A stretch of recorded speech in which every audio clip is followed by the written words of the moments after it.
Vote প্রত্যাখ্যান করেছেন আপনারা বিকাল 4টার পর, যখন আপনারা নিশ্চিত হয়েছেন আপনাদের পরাজয় নিশ্চিত, তারপরে আপনারা সংবাদ সম্মেলন করে ভোট আপনারা বর্জনের ঘোষণা দিয়েছেন।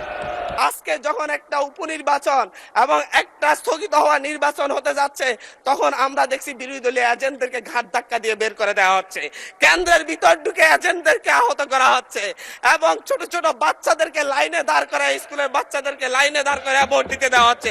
এর সাইডে নির্লজ্জতা আর কি আছে মাননীয় স্পিকার?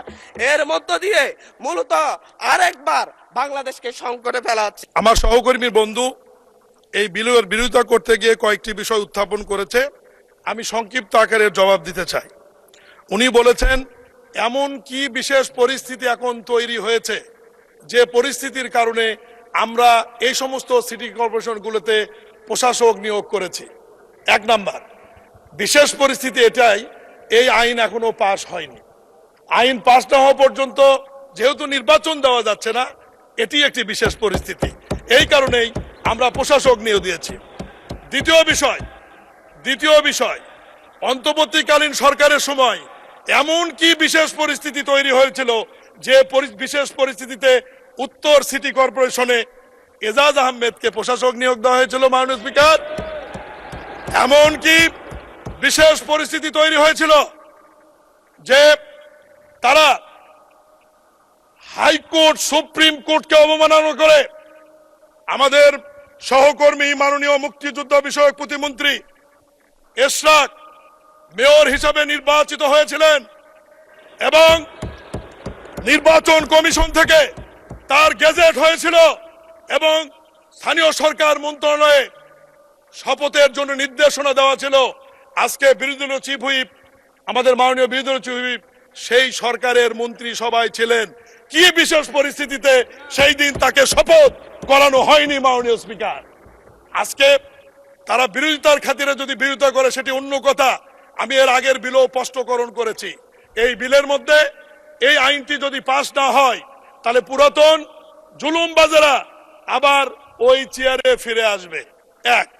দ্বিতীয়ত, এই আইনে বলা আছে দলীয় প্রতীকে ধানের শীষ সহ জাতীয় প্রতীক যেগুলো রয়েছে এই প্রতীকে আর স্থানীয় সরকার নির্বাচন হবে না, এই আইনে রয়েছে। তাহলে এই আইনটি যদি পাস না হয় তাহলে আমাদেরকে আবার দলীয় প্রতীকে ফিরে যেতে হবে। আমাদেরকে আবার ওই যে বিনা ভোটের যারা আওয়ামী লীগের মেয়র কাউন্সিলর নির্বাচিত হয়েছিল তাদেরকে 7 দিনের মধ্যে ওই চেয়ারে বসার সুযোগ করে দিতে হবে।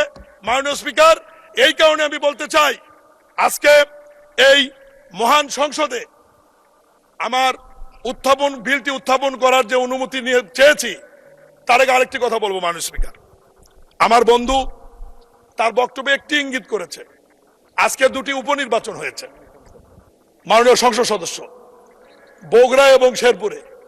উনি ইঙ্গিত করেছে যে সেখানে নাকি ভোট কারচুপি হয়েছে। মাননীয় স্পিকার, আমি বলতে চাই বিকাল 4টার পরে আপনারা বুঝলেন ভোট কারচুপি হয়েছে?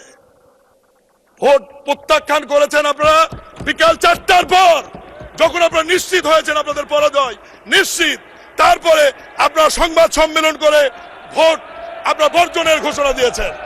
মাননীয় স্পিকার, আমি বিরোধী দলের বন্ধুদের বলতে চাই, গণতান্ত্রিক ধারা অব্যাহত রাখার স্বার্থে নির্বাচন বয়কটের পুরানো রেওয়াজ থেকে সরে আসুন। যেহেতু অবাধ সুষ্ঠু নিরপেক্ষ নির্বাচন এই বিএনপি সরকারের সময় হচ্ছে, 45 দিনের